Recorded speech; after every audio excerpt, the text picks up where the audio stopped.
背靠过去。你每天在家里做些什么？做事。做些什么？他年过年再多，他今朝穿我自己不下来。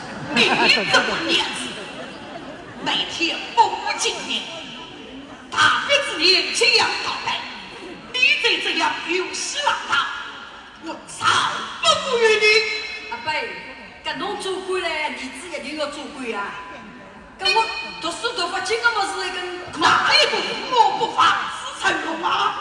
防子成龙啊，冇人哎，我个人的位置我想养呗。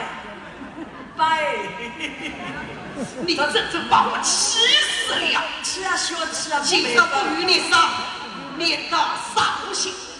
今日家中有个桩大事，我的大事啥大事啦？你妹妹就要嫁人了。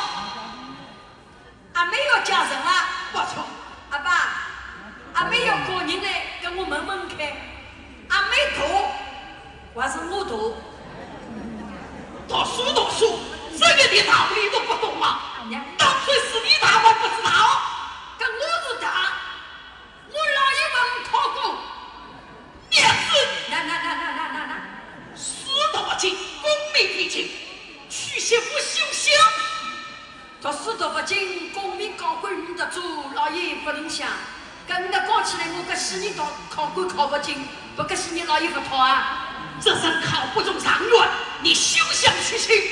这也不高，我反正读书读不进哦，官也考不了哦。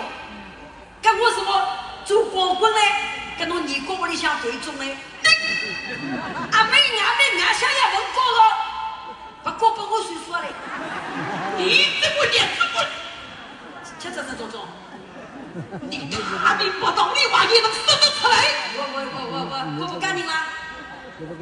就是方才这位年轻书生各有坚定，姨娘见他释怀，就早为相夫女婿。阿妹个终身过不个讨饭局。你有上家不为你好，父母就不用担心了。这种的人嘛刚用了，阿妹我过不这种人，我你哈了我的妈！怎么？你在责备父母没有言